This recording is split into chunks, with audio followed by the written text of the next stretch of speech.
Panorama group, जो सोचता है वो करता है। नीतीश कुमार के महागठबंधन से अलग होने के बाद क्या बदला है बिहार में, ये तो हम आपको बता ही रहे हैं।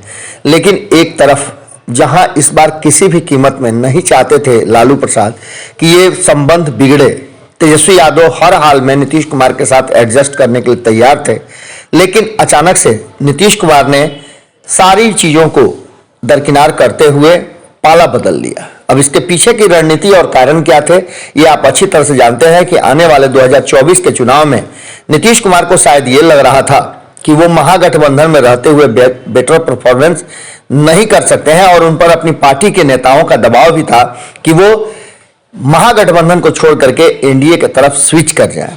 हालांकि इस बार जिस तरह से नीतीश कुमार 17 महीने महागठबंधन के साथ सरकार चलाए, उसको लेकर के कई तरह की चर्चाएं तेज हैं। कहा यह जा रहा है कि यह सरकार बेहतर काम की और जिस तरह से लोगों की भावनाएं थी उसको पूरा करने में सक्षम भी हुई।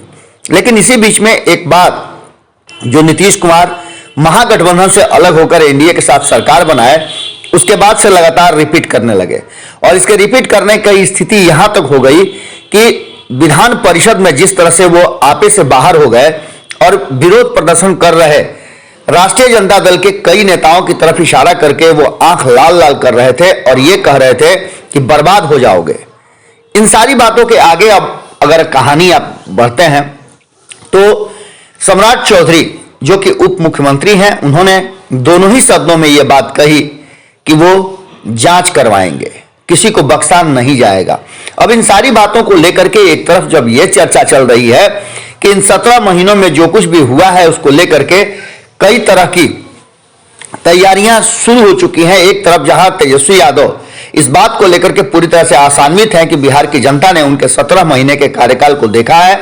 2020 में जो वादा उन्होंने किया था उस वादा को पूरा करने के लिए वो हर पल तैयार थे और हर योजना रणनीति बना करके वो बिहार की जनता के भावनाओं पर खरा उतरने की कोशिश कर रहे थे।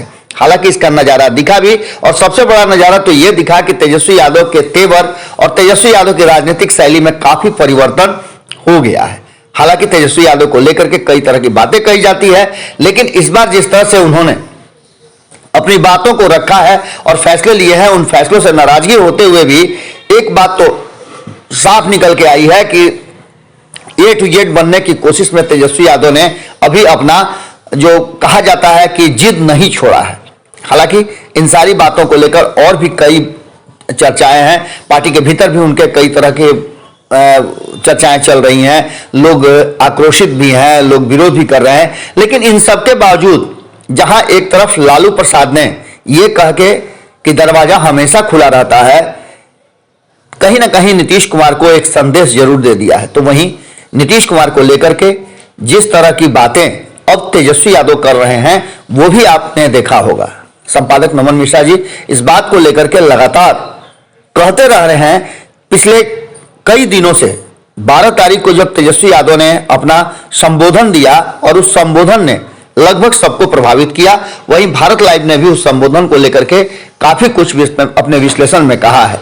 आपने देखा होगा कि तेजस्वी यादव ने एक परिपक्व नेता की तरह शब्दों के चयन और जब वो अपनी बातें कह रहे थे तो किसी के ऊपर किसी भी तरह का कोई कटाक्ष नहीं, कोई असंसदीय बात नहीं, बिल्कुल ही नपे तुले शब्दों में जिस तरह से उन्होंने अपनी बातें रखी और अपने विरोधियों का जवाब दिया वो काफी सराहनीय रहा।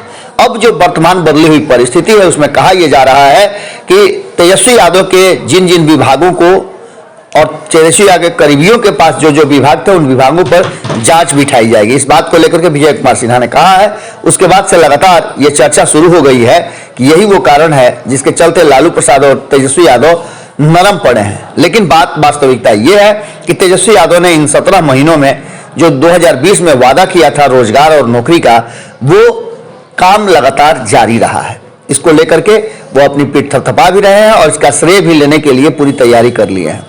अब देखना दिलचस्प होगा कि ये दरवाजा खोलने और दरवाजा बंद करने का जो सिलसिला 2020 से शुरू हुआ है, ये कब अंत होता है इसका। नीतीश कुमार क्या एक बार फिर से पाला बदल सकते हैं?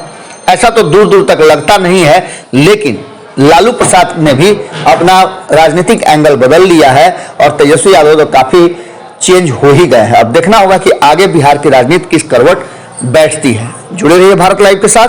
बहुत बहुत धन्यवाद। पनोरमा ग्रुप, जो सोचता है वो करता है।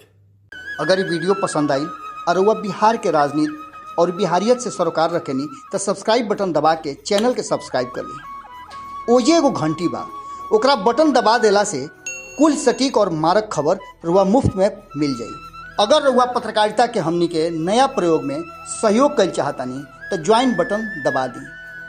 पेटीएम नंबर नोट कर ली 9386816700। धन्यवाद।